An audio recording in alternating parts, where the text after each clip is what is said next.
네, 안녕하세요. 영스럽의 신영아입니다. 자, 오늘은요, 우리가 인간의 감정 중에서 행복한 감정에 대해서 설명을 좀 드리겠는데요. 7-1 행복한 여성의 생체 시계는 안단테라는 주제로 우리가 나이가 행복에 미치는 영향을 보면요, 보통 U자 형태예요. U자. 그래서 우리 인생 주기 중에서 인생의 행복도, 만족도가 가장 낮은 시기가 중년기거든요. 그래서 중년을 보통 위기의 중년기라고 부르는데, 그렇다면 오늘 위기의 중년기에 대한 얘기와 우리가 행복하기 위해서, 특히 중년 여성을 중점으로 행복하기 위해서 어떤 노력을 해야 되는지에 대한 얘기를 좀 하겠습니다. 자, 여러분들 부탄이란 나라 아시죠? 아시아 국가 중에 아주 못 사는 나라 부탄이란 나라가 있는데, 이 부탄은 국민 행복 지수 조사에서 아시아 국가 중 1위를 차지했습니다. 전 세계 국가에서는 8위이고요. 부탄은요, 신기하게 국내 총생산, 우리 보통 GDP라고 그러죠.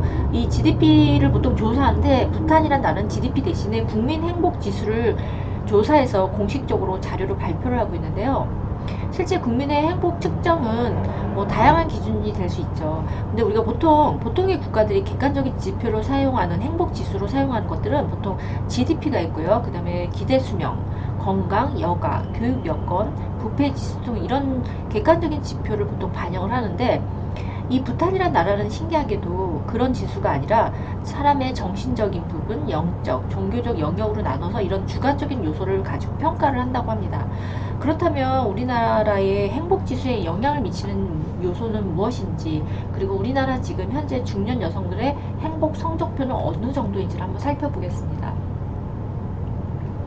자, 2018년도 국가미래원에서 국민들의 행복지수의 중요한 요인들 10가지 항목을 뽑았어요.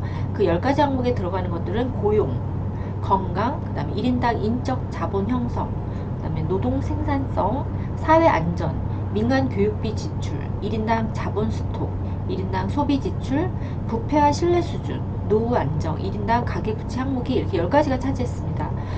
그래서 우리가 국민 행복 지수 산출 결과를 보니까요, 2007년 카드 사태가 있었죠. 그때 카드 사태 당시 2003년에 4분기에는 72.82점, 그러니까 72점이니까 굉장히 낮은 점수죠. 그러니까 이때는 국민의 행복 지수가 굉장히 낮았고요.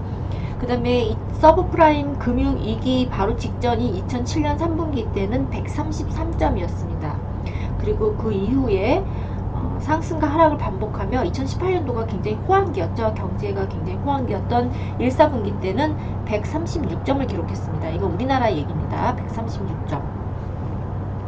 근데 지금 이제 코로나 시대니까 참 점수가 굉장히 조사를 안 해도 낮겠죠. 1970년대에 그 미국 남캘리포니아 대학의 경제학자 리처드 이스털린은 부유한 나라가 반드시 더 행복한 것이 아니라는 이스털린 역설을 발표했습니다.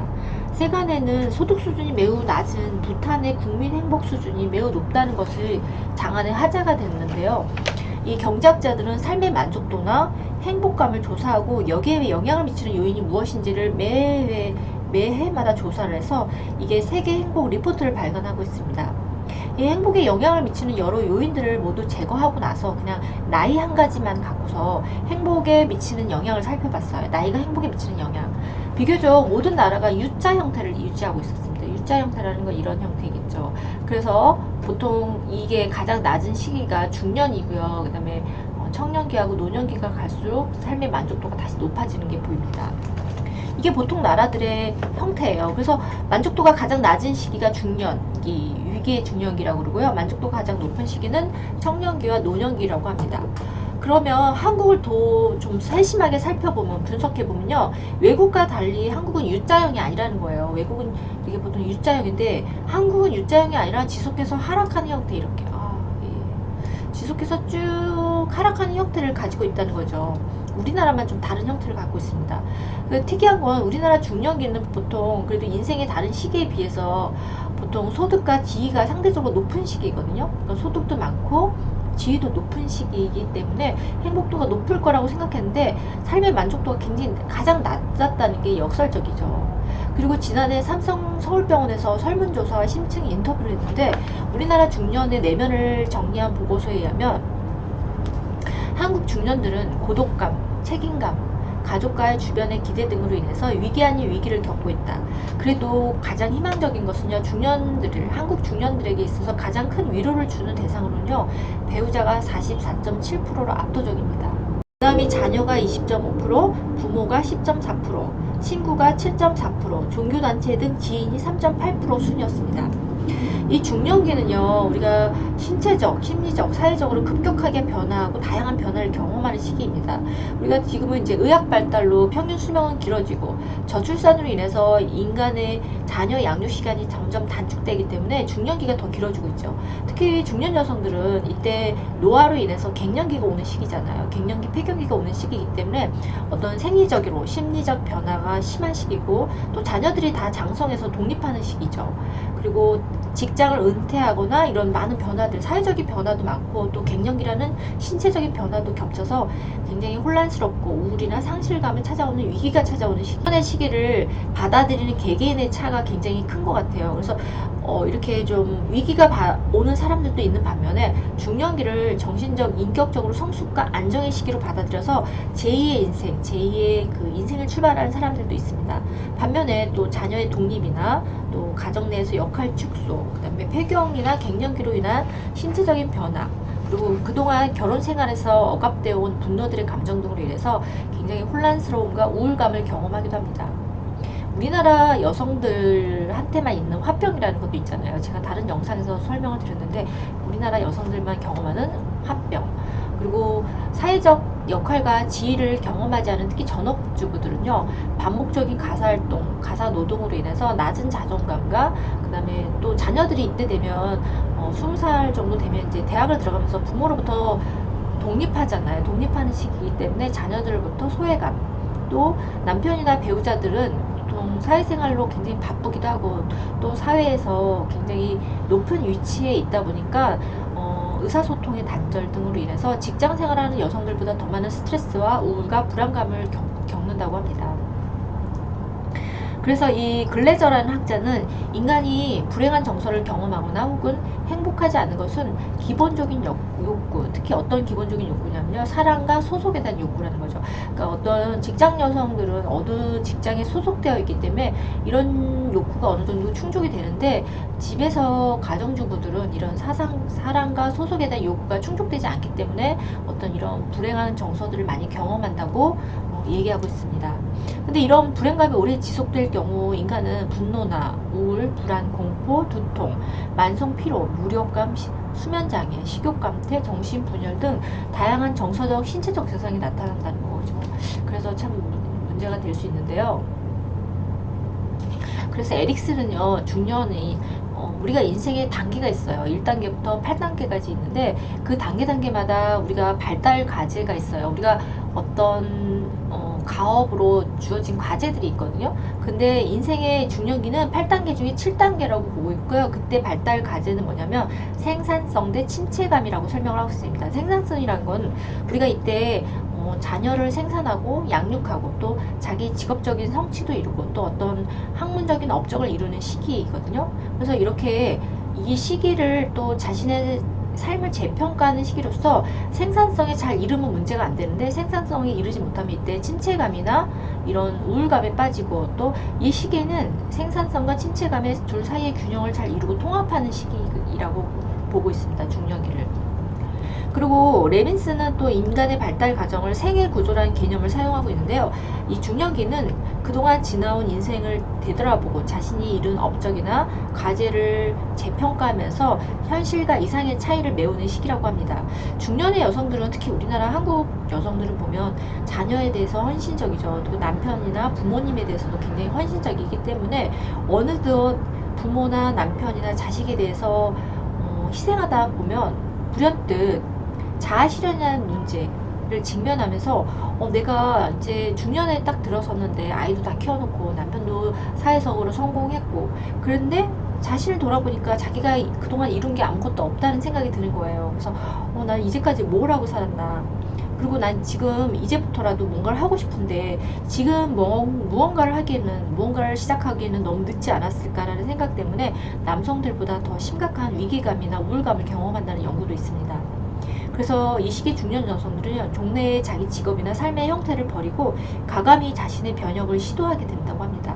자신의 꿈을 따라 산 게 아니라 자식이나 아니면 남편이나 부모님이나 아니면 다른 사람의 기대, 그 다음에 책임과 역할을 수행하면서 인생을 그동안 살아왔다면 이때부터는 자신의 목표나 꿈이나 이런 것들을 재평가해서 그동안의 생활 방식에서 탈피해서 새로운 인생 방향을 모색하게 되는 시기이기도 합니다.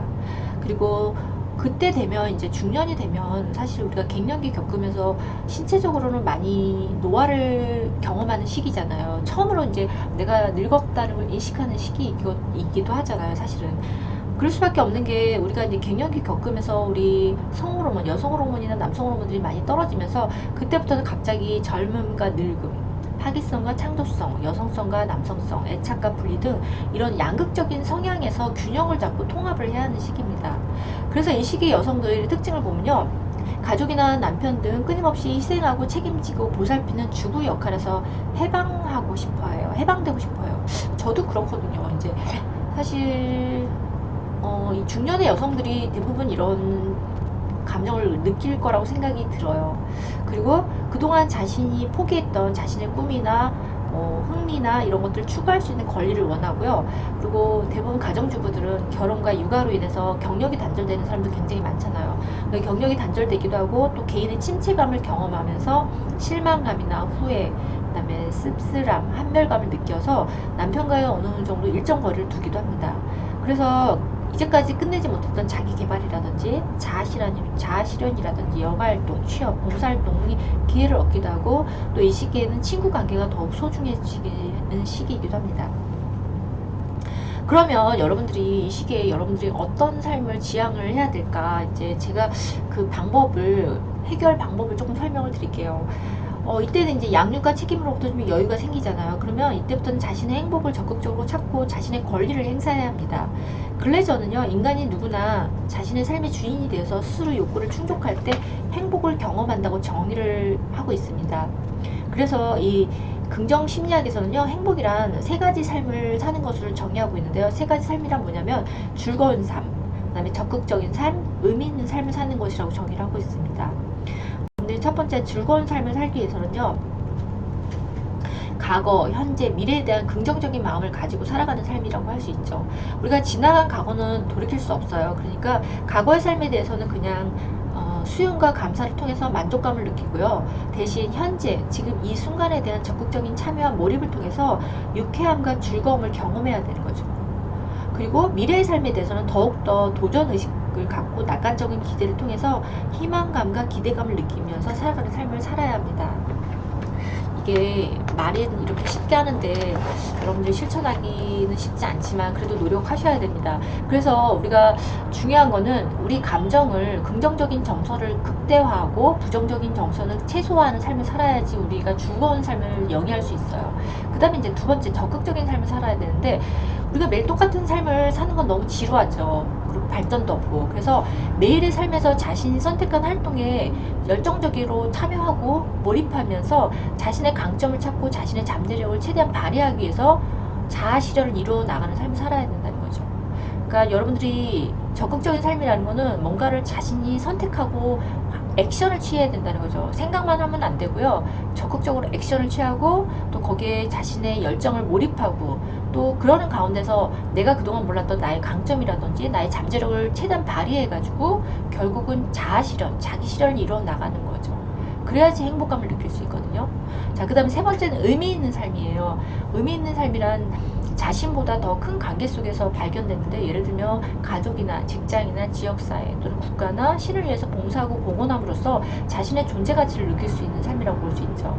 저는 결혼 전까지는 이제 제가 배운 학문이 아무래도 의료 쪽이다 보니까는 의료 봉사나 이런 쪽을 할 기회가 많았어요. 그래서 대학 과정에도 의료 봉사 활동을 많이 다녔고요. 또 결혼 전까지는 봉사 활동을 많이 다녔어요. 그래서 그 삶이 의미도 있고 행복하다고 느꼈고 결혼을 하면서는 제가 대학원에 들어가서 이제 대학원을 또 대체학 쪽으로 공부를 하다 보니까 대학원에 들어가서 의료봉사를 할 기회가 또 있었거든요. 그래서 뭔가 의미 있다고 느껴지는 삶을 살 때 또 굉장히 본인이 만족하고 행복감을 느낄 수 있더라고요. 그래서 근데 인생의 생애에서 참 아이러니하게도 중년 여성들은 그동안 굉장히 자신을 위해서 많이 자식나 부모나 남편을 위해서 많이 희생했는데 이때가 가장 행복도가 낮은 시기입니다. 이때 배우자들은 보통 사회에서 사회적으로 성공한 위치에 가 있죠. 자녀들은 20살이 넘으면 이제 대학에 들어가면서 부모로부터 정서적으로 독립하는 시기이고 또 남편이나 자녀가 보통 밖에 있는 시간이 많다 보니까 가정에서 주부의 역할이 축소되고 다소 소외감과 고독감을 느낄 수 있는 시기이라고도 합니다. 근데 저는 생각하기 나름인 것 같아요. 이때 좀 주부로서 뭐랄까 주부의 역할로서 좀 벗어날 수 있는 시기이기 때문에 소외감, 고독감보다는 해방감을 느낄 수 있는 시기라고 저는 생각이 들거든요. 그리고 또 뭔가 이때부터는 온전히 자기 자신에게 몰두하고 몰입해서 뭔가 자기 자신을 위한 삶, 자아 실현을 위한 삶을 시작할 수 있는 시기라고 봐요. 왜냐면 우리가 또 인생이 우리 수명이 길어졌기 때문에 여러분들이 아마 자녀 개개인 차가 있겠지만 대학에 들어가면서 시간적 여유가 많은 시기이거든요. 이때부터 정말 자아 실현을 하는 시기라고 보면 됩니다. 왜 고독감을 느껴요? 이때부터 자아 실현을 하고 친구들과도 또 그동안 육아 때문에 잘 못 만났던 친구들하고도 인간관계가 더 중요해지는 시기이거든요. 그리고 특히 좋은 인간관계는 우울감이나 불안을 감소시키고 또 심리적 안정감을 제공함으로써 행복을 높여주는 요인이 될 수 있죠. 그래서 우리가 좋은 관계를 형성하는 행동으로는 지지하기, 격려하기, 경청하기, 수용하기, 신뢰하기, 존중하기, 차이에 대해서 협상하기를 제시하고 있고요. 또 대인관계에서 갈등을 느끼는 사람들이 대표적으로 하는 행동은 비판하기, 비난하기, 불평하기, 잔소리하기, 위협하기, 벌주기, 통제하기 이런 것들을 제시했는데요. 저도 말씀드렸죠. 저는 자아 실현을 위해서 오래 다니던 직장을 아직 은퇴할 시기는 아닌데 직장을 그만두고 나서 저는 이제 창업을 하고 준비를 하고 있는 시기인데 그러다 보니까 굉장히 바쁘고 그런데 전에 근무하시던 그 선생님이 전화가 왔어요. 많이 힘들어 하시더라고요. 많이 힘들어해서 제가 전화가 왔길래 1시간 동안 그분한테 많이 지지하고 격려하고 경청하고 수용해주고 받아들여주고 들어주고 그랬더니 그분이 매일 굉장히 행복해 하시고 다시 힘을 얻고 직장으로 돌아갔는데 1년간 굉장히 힘들어 하셨던 것 같아요. 그러니까 뭐 코로나 때문에도 힘들지만 또 직장 내에서 직장 상사 때문에 많이 힘들어 하는 것 같더라고요. 직장 상사가 비판하기, 비난하기 진짜 아까 제가 하지 말아야 될 행동을 다 하더라고요. 비판, 비난하기, 잔소리하기, 위협하기, 통제하기 이런 것들은 남한테 굉장히 갈등을 대인관계에서 갈등을 일으키는 대표적 행동이지 이렇게 되면 본인도 행복하지 않고 주변 사람들도 다 행복하지 않거든요. 우리가 중년의 나이가 됐으면 좀 이제는 남들도 그렇고 자신도 그렇고 좀 행복할 수 있는 행동을 해야 되지 않을까 저는 생각이 듭니다. 그래서 우리가 이제 이 중년에는 이런 행동 우리가 좀 좋은 관계를 형성하는 행동을 하고 이런 행동을 선택하고 연습을 해야 됩니다.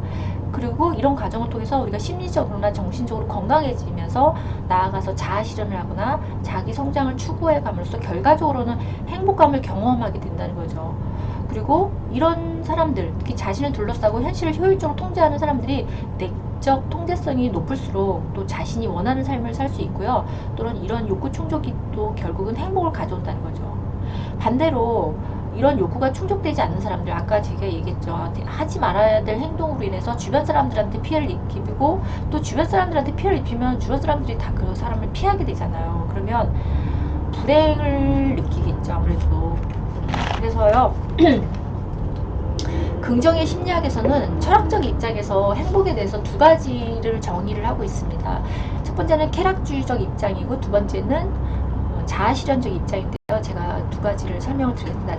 쾌락주의적 입장은 이 쾌락주의적 입장이라는 게 개인이 주관적으로 경험하는 유쾌한 감정 상태인 거죠. 그러니까 행복감을 느끼는 긍정적인 정서를 느끼는 상태인데 예를 들면 행복감, 즐거움, 환희감 같은 이런 긍정적 정서를 자주 경험할수록 행복감을 느낀다는 거죠.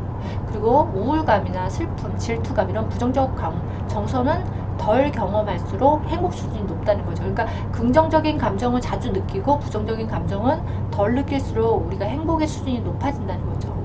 두 번째 자아 실현의 입장에서는요. 우리가 아까도 얘기했듯이 그러니까 중년 중반기부터는 이제 자신의 행복이나 자기 자아 실현을 위해서 노력하셔야 됩니다. 적극적으로. 그래서 분명히 개인이 가진 잠재력이 있거든요. 분명히 우리가 누구나 다 개인적인 잠재적 가능성을 갖고 있거든요. 그걸 충분히 재능과 강점을 충분히 발현함으로써 행복한 삶을 살아야 합니다. 그래서 우리가 중년 여성들은요, 행복해지기 위해서 어떤 노력을 하셔야 되냐면, 주변에서도 어떤 여러 가지 지지와 프로그램이 필요하고, 또 우리가 남은 노년을 잘 준비하는 시기가 중년이잖아요. 그래서 중년을 잘 준비하시면 나머지 삶들이 행복한데, 이 시기에는 여러분들이 어떤 준비를 좀 하셔야 되는데요. 어떤 상담이라든지, 아니면 평생 교육이라든지, 아니면 뭐 평생 교육 강좌를 듣는다든지, 아니면 자기 위기를 극복하는, 아니면 위기를 대처할 수 있는, 아니면 이런 대처할 수 있는 능력을 높일 수 있는 다양한 프로그램을 적극적으로 여러분들이 참여하셔야 됩니다. 우리가 중년 여성들은 결혼 후 이제까지 자신의 욕구를 억제하고, 자신의 욕구는 억제하고 뭐 자식들이나 남편이나 부모님이나 가족들의 욕구를 최우선순위로 하면서 그동안 굉장히 희생적인 삶을 살았단 말입니다. 근데 문득 거울을 보니까 자아 실현은커녕 나이만 먹은 것 같고, 그동안 나는 행복했나? 난 별로 행복하지 않은 것 같은데, 이런 생각이 들고, 또 지나온 세월이 후회스럽고, 그리고 난 나이 먹고 노화되고 아프고 이러면 얼마나 억울하고 우울하겠어요. 보내는 것이 아니라 남은 생을 행복할 수 있는 방법을 여러분들이 적극적으로 찾아서 행동하셔야 됩니다. 그래서 영스랩이 이런 프로그램들을 좀 만들고 있거든요. 특히 중년 여성, 그다음에 4050 여성들을 위해서 다양한 프로그램을 만들어 있고 개발하고 있습니다. 그래서 참여해 보시면 좋을 것 같습니다. 그래서 우리가 행복한 중년을 보내기 위해서는요, 첫 번째는요, 지나온 과거는 잊어야 돼요. 우리가 지나온 과거는 어쨌든 간에 그냥 긍정적인 마음으로 모든 걸 수용하고요. 두 번째는 이제 다가오는 현재와 미래가 중요하잖아요. 그래서 자신의 욕구가 뭔지, 지금 현재 내가 나이가 몇 살이든 간에 내 욕구가 뭔지, 내가 하고 싶은 일이 뭔지를 선택하고 책임지고, 그 다음에 세 번째는요, 자신의 강점, 잠재된 강점이 분명히 누군가에겐 모두 다 있거든요. 내 장점이나 내가 잘하는 강점을 개발해서 의미 있고 가치 있는 일에 몰입을 하셔야 되고요. 넷째는 가족이나 친구들과 친밀한 관계, 좋은 인간관계를 잘 유지할 수 있도록 노력하셔야 되고요. 다섯 번째, 제일 중요한데, 행복한 것을 습관으로 만들어야 됩니다. 여러분들이 행복하기를 열망하고 일상생활에서 우리가 아주 큰 것이 아니더라도 소소한 행복을 찾아서 행복해하는 습관을 만들어야 되는 거죠. 이런 사람들, 우리가 주변에 잘 보세요. 행복한 사람들은 뭔가 큰 활동이나 큰 것 때문에 행복한 게 아니라 아주 소소한 활동을, 행복한 활동을 자주 하는 사람, 자주 느끼는 사람들이 행복한 사람들이거든요. 그리고 그 사람들은 내가 어떤 행동을 할 때 행복하고 어떤 행동을 할 때 불행한지를 잘 구분을 할 줄 알아야 합니다. 그래서 제가 여기 보면 행복의 칼로리표라는 그래프가 있어요. 여기 보면 X축은 의미 있는 일, Y축은 재미있는 일, 의미와 재미있는 일 두 가지 동시를 할 수 있는 일들을 찾아봐야 되는 거죠. 이 두 가지 의미와 재미가 동시에 높은 활동이 뭐냐면, 이때 할 때 우리가 가장 행복감을 느끼거든요, 인간이. 근데 그 두 가지를 모두 충족하는 것이 여행이에요. 여행은 오로지 여러분들이 보세요. 여행 다니면 얼마나 좋아요. 일하지 않고 내가 좋아하는 일만 하고, 내가 좋아하는 음식을 먹고, 좋아하는 사람들과 먹고 떠들고 수다 떨고 또 새로운 경험을 하는 것들은 인간에게 아주 새로운 행복감을 느끼죠. 그래서 우리가 여행을 하는 거 굉장히 좋은 행복 종합 선물 세트라고 볼 수 있습니다. 그리고 또 행복감에서 중요한 게 있어요. 우리가 기본 욕구 중에 우리가 유능감, 내가 어떤 의미 있는 사람이라는 거, 그 다음에 나의 자율성이 존중되는 거, 그리고 사람들과 인간관계가, 이런 것들을 극대화하는 기회를 자꾸 제공할수록 여러분들이 행복감을 느끼거든요. 사실 저도 제가 직장을 나온 이유는 제 꿈을 자아 실현을 위해서 창업을 하기 위해서 나온 것도 있고요. 또 나의 그 자율성이나 독립성이, 우리가 직장에 있다 보면 조직의 일원이기 때문에 나의 독립성이나 자율성이 보장되지 않는 일이 굉장히 많거든요. 그냥 그 일이 좋든 나쁘든, 옳은 일이든 옳지 않은 일이든 시키는 일에 복종을 하고 해야 되는 경우가 많아요. 특히 공직에 있다 보면, 물론 여러분들이 공직이 뭐 안정적인 직장이라고 요즘 청년들은 다 선망을 하지만, 있어 보면 제가 느낀 거는 안정적인 건 좋지만 자아 실현하고는 좀 거리가 멀다고 느꼈어요. 그래서 저는 한 살이라도 더 늦기 전에 내 자아 실현을 위해서, 그리고 남은 나의 꿈을 이루기 위해서 저는 직장을 나왔거든요. 그래서 우리가 여기 얘기했듯이 행복감을 느끼는데 중요한 세 가지 요소가 그거죠. 자율성이라든지 인간관계라든지 유능감, 자기 자존감이라든지 이런 것들이 굉장히 중요한 요소라는 거죠. 근데 요 세 가지를 행복감을 느끼게 해주는 거에 좋은 활동이 어떤 거냐면요. 명상이라든지 종교활동이라든지 자원봉사 같은 이런 정신적이고 영적인 활동이 굉장히 행복감을 느끼는데 좋다고 합니다. 그래서 연구에서 보면요. 이 일사분면이 뭐냐면요. 재미도 높으면서 의미도 있는 일들이 이쪽이 일사분면이죠. 이런 일들을 많이 하는 사람들이 행복감을 더 많이 느낀다는 거죠. 그래서 이 사람들은 물론 불행한 일도 겪죠. 우리가 인생을 살면서 불행한 일을 한 번도 안 겪고 사는 사람이 있을 수 있을까요? 그런 사람은 한 명도 없어요. 우리가 살다 보면 행복한 일도 있고 불행한 일도 다 겪지만 그럼에도 불구하고 이런 행복한 경험을 많이 하려고 하는 사람들이 행복하다는 거죠. 그리고 이 행복감은 막 로또라든지 뭐 엄청난 뭐 대박이라든지 강력한 정서의 강도가 아니라 소소한 행복, 아주 작은 행복이 자주 느끼는 사람들에게서 행복감이 높았다는 거죠. 그러니까 여러분들이 뭐 로또라든지 아니면 뭐 대박이 났다든지 하는 것들은 일시적으로 행복감을 줄 수 있지만 그게 굉장히 오래 지속되지는 못한다는 거죠. 그래서 여러분들이 마지막으로 인생에서 군 라이프 10계명인데요.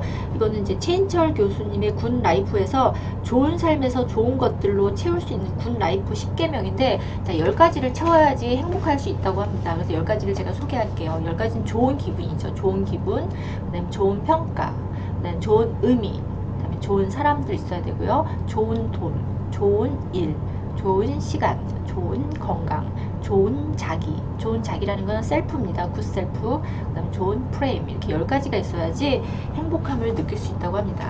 자, 이제 마무리하겠습니다. 여러분들이 이제라도 중년 여성이 이제라도 내 행복을 선택하고 집중하셔야 됩니다. 그래서 그거를 더 망설이지 마시고요. 지금 당장 시작하세요. 우리가 100세 삶에 있어서 지금 중년이란 나이는 결코 많은 나이가 아니거든요. 여러분들 한참 나이에요. 한참. 지금 중년은요. 우리가 과거에 엄마들이 생각했던 중년의 나이에서 마이너스 10은 하셔야 됩니다. 만약에 여러분들이 지금 50세라면 마이너스 10 하면 여러분 40대예요. 옛날 지금 이제 수명이 길어졌기 때문에 40대의 나이라고 생각하셔야 되거든요. 그래서 지금이라도 뭔가를 새롭게 시작하기에는 결코 늦은 나이가 아니라는 거죠. 그래서 지금 당장 시작하시고요.